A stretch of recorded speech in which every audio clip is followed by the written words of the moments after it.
नमस्ते, नमस्कार, आदाब और जय हिंद, भारत माता की जय, वंदे मातरम, वंदे मातरम, वंदे मातरम। मैं गुरु रहमान अदम्य आदि गुरुकुल से आज आपके साथ आया हूं जोश टॉक्स पर एक कहानी लेकर। चूंकि 5 सितंबर शिक्षक दिवस के रूप में पूरे हिंदुस्तान के अंदर मनाया जाता है, लेकिन आज 5 सितंबर के दिन मैं यह बताने जा रहा हूं, यह प्रमाणित करने जा रहा हूं, यह समझाने जा रहा हूं कि कलम किसी के बाप की बपौती हुआ करती थी, लेकिन आज कलम किसी के बाप की बपौती नहीं है। इसका प्रमाण गुरु रहमान देगा। इसका प्रमाण हम गुरु रहमान के वो तमाम बच्चे देंगे जो 94 से लेकर अब तक फड़फड़ा रहे हैं। इतिहास का छात्र भी हूं, इतिहास का शिक्षक भी हूं, और मेरी जिंदगी में कुछ ऐसे महत्व घटे कि छठी क्लास में, जब मैं 6 क्लास में था, तो हमारे पिता चूंकि पुलिस में सब इंस्पेक्टर थे, जब मैं देखता था कि जब कोई आईपीएस आता था तो देखता था कि सब इंस्पेक्टर की क्या पोजीशन हो रही है, तो छठी क्लास में मेरे दिमाग में भर गया कि बनेंगे तो आईपीएस। सोने जागने उठने, जब किसी एसपी को गाड़ी को देख लेते थे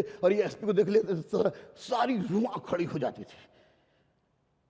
बढ़ता गया, जीवन बढ़ती गई, मैट्रिक हुआ, इंटर हुआ, बीए हुआ, एमए हुआ, डबल एमए हुआ, ट्रिपल एमए हो गया। लेकिन उसके पहले जब हमारे पिताजी ने, हमारे भाइयों ने हमको मिलकर यूपीएससी की तैयारी करने के लिए, वास्तव में आईपीएस बनने के लिए, यूपीएससी का मतलब मैं आईपीएस समझता था, इसलिए कि मेरे अंदर जुनून था आईपीएस का, तो मैं दिल्ली गया। लेकिन दिल्ली में वहीं पर खा जाता है ना कि जिंदगी में हर इंसान के जीवन में अगर वह मनुष्य है तो कोई ना कोई आजमाइश होती है, और मैं एक प्यार में फंस गया। यूं कहिए कि हमें मोहब्बत हो गई तो ना जाति की चिंता थी, ना धर्म की चिंता थी। वो होते इस पोजीशन में हो गई कि मोहब्बत भी ऐसी हुई कि वो बिल्कुल भारत पाकिस्तान वाली बात थी, और भारत में बड़ी तनाव थे बिहार में। अब सब घर वालों ने हमको धुतकारना शुरू कर दिया कि आईपीएस बनेगा, आईपीएस बनने के लिए गया था, ये हो गया। सब लोग सोच रहे थे कि मोहब्बत बस चुक वाला मोहब्बत है, लेकिन ये मोहब्बत क्या थी मुझे खुद पता नहीं थी।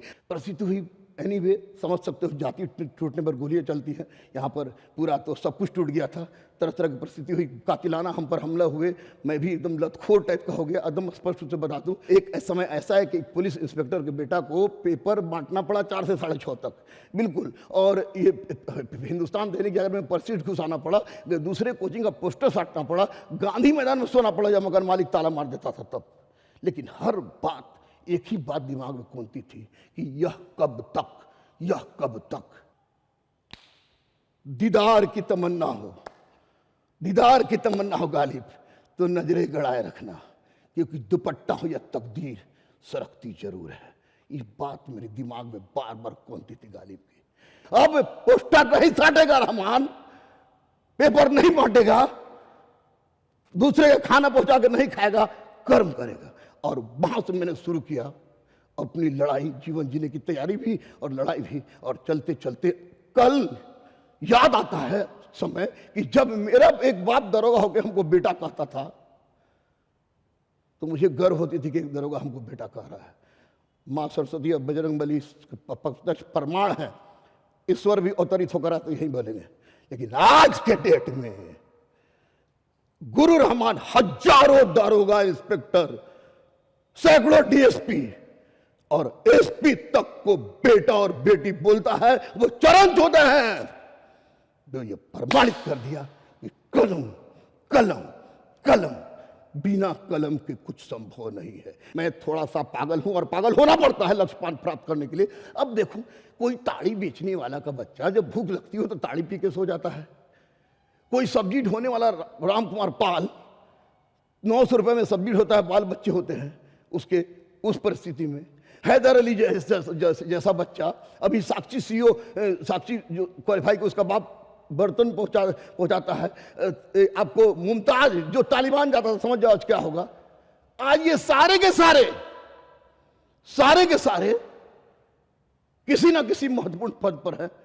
कोई सब इंस्पेक्टर है, कोई डीएसपी है, योगेंद्र एसडीओ है, तो कोई मीनू आईपीएस है। इस तरह के लोग आगे, असलम इनकम टैक्स कमिश्नर हैं, सादिक डिस्ट्रिक्ट मजिस्ट्रेट हैं, और सबकी बैकग्राउंड बर्बाद। खाने के पैसा नहीं, कोई साग लेके आ रहा है, कोई मध लेके आ रहा है, कोई तुमको सब्जी लेके आ रहा है, कोई इस तरह का, कोई बख्तियारपुर स्टेशन में पवन आपको चप्पल सीने का काम कर रहा हो, कोई अजीब, कोई आपको अंगद है, आपको अतिरिक्त थानाध्यक्ष गया में अंगद देखते हैं कि वो बिल्कुल फटा हुआ कपड़ा। मेरे दिमाग में एक ही बात आई कि भैया किसी को बुरा नहीं लगना चाहिए, लगेगा भी तो मुझे कोई फर्क नहीं पड़ता, लेकिन सच सच बोलेंगे कि आज तक जात और धर्म के नाम पर शासन करने वाले और शोषित होने वाले तमाम लोग कहते हो कि वो अमीर है, वो गरीब है, वह बड़ा है, वो छोटा है, वह उच्च है, वो नीच है, वह एसी में रहता है तो हम जमीन के नीचे सोते हैं। तो इसका एकमात्र कारण हमारे पृष्ठभूमि में लिखी गई वह बात, क्योंकि उपनयन संस्कार के माध्यम से केवल द्विज को दिया गया था शिक्षा का अधिकार।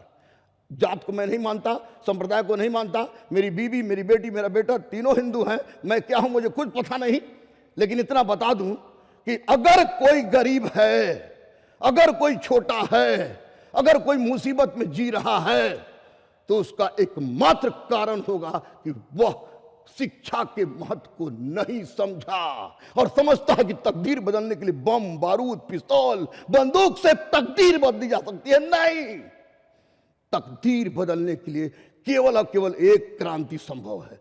एक क्रांति से ही वह तकदीर बदलेगी और वह क्रांति है कलम। कलम, कलम, कलम किसी के बाप की बपौती हुआ करती थी, अब किसी के बाप की बपौती नहीं है। भाग मंगरू भाग, भाग मंगरू भाग, जिंदगी ना मिलेगी दोबारा। मैं तमाम बेटियों को भी कह रहा हूं, बिहार के सरजमी से खड़ा हूं, जोश टॉक के माध्यम से बोल रहा हूं, तो यहां पर बिहार में तमाम बेटियों को 33 से 35% हर विभिन्न वर्ग में दे दिया, मेडिकल इंजीनियरिंग में दे दिया गया। आप भी कम नहीं है, क्योंकि बेटियां अगर ओलंपिक में गोल्ड मेडल लाने का प्रयास बेटी करती हैं, और भगवान को भी शिक्षा मंत्री सरस्वती जी को देना पड़ा, वित्त मंत्री लक्ष्मी जी को देना पड़ा, रक्षा मंत्री दुर्गा जी को देना पड़ा, तो इसका मतलब बेटी कम ना थी, ना है, ना होगी। और बेटी को सशक्त ना कोई बना सकता है, ना कोई बनाया है, कि बेटी सशक्त हुई है जब जब कलम उठाई है, जब जब कलम उठाई है, जब जब कलम उठाई है। इसलिए उठाओ कलम। अब तलवार और बंदूक उठाने का वक्त नहीं है, कलम उठाओ। कलम में वो ताकत है कि तकदीर बदल लेगा, तस्वीर बदल देगा। कि अगर एससी का बच्चा हाई कोर्ट में टॉप करता है, एससी का बच्चा बीपीएससी में टॉप करता है, तो जाति पाति धर्म लाने वाले उन कमीनों की चर्चा छोड़े हम। कमजोर, गरीब, दलित, पिछड़ा वही है जो कलम से दूर है। क्योंकि जिस दिन जिसने कलम उठा लिया वह कहां जाएगा किसी को नहीं पता। नेपोलियन ने भी कहा था, बुढ़े को तुम सता सकते हो, जानते हो क्या होगा? मियाँ होगा कब्रिस्तान जाएगा, हिंदू होगा शमशान जाएगा। अपने भाषा में बोला होगा, हम तो लोग अपने भाषा में समझा दे रहे हैं। किसी युवा को मत छेड़ो, क्योंकि युवा के बारे में पता नहीं वो कहाँ जाएगा। तो मैं तुम तमाम युवाओं को बस यही कहूँगा कि 21वीं शताब्दी सिर्फ और सिर्फ एक चीज़ की डिमांड कर रही है बेटा, और वह डिमांड है कि हर बंधन टूट गया है। आज किसी को कहीं पढ़ने पर, किसी को कहीं आने पर, कहीं जाने पर, भारत जैसे देश में याद रखना, जहां का प्रथम चक्रवर्ती राजा भी उसके उत्पत्ति का पता नहीं था, और अभी वर्तमान का राजा भी ये अभी आपको ब्राह्मण क्षत्रिय वर्ग के नहीं है। तो याद रखिए, योग्यता को बढ़ाना है तो एक जुनून रखना है कि तू शाहीन है, परवाज है काम तेरा। तू शाहीन है, परवाज है काम तेरा, सितारों के आगे जहां और भी है। बेटा याद रखना, जिंदगी में पढ़ाई बहुत बड़ी तपस्या है। विद्या की देवी की साधना बदन को फूंक कर करनी पड़ती है, और इस साधना में अनेक प्रकार के मायावी तथ्य आपके सामने आ सकते हैं। यकीन मानिए, मैं अभी जिंदा हूं तो ड्यू टू कलम।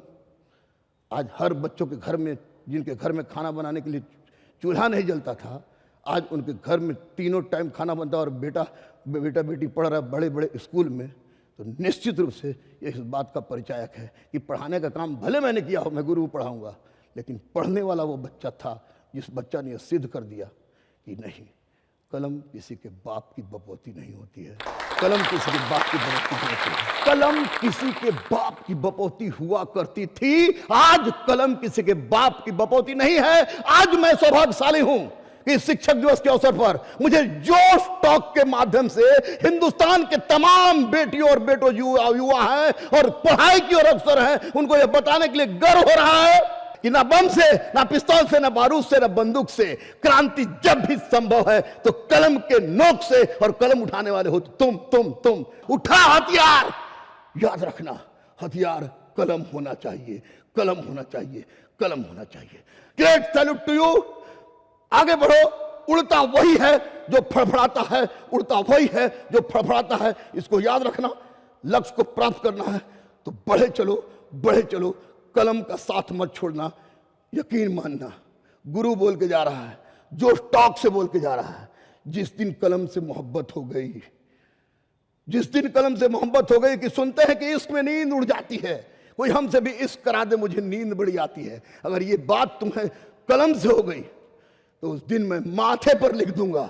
और आज तक एसपी हो, डीएम हो, डीएसपी हो, सब इंस्पेक्टर हो, सीपीओ हो, सीपीएफ हो, किसी भी कलर से कलेक्टर, सिपाही से एसपी हो, जिसके माथे पर मैंने लिखा है उसे बजरंग बली ने स्वीकार किया है और आज वो पद पर पद स्थापित है। लेकिन तुमसे सिर्फ यही आवाज कि भाग बेटा भाग, जिंदगी ना मिलेगी दोबारा, जिंदगी ना मिलेगी दोबारा। और कलम किसी के बाप की बपौती नहीं है, नहीं है, नहीं है। जय हिंद, जय Bharat, and I love you, love you, love you.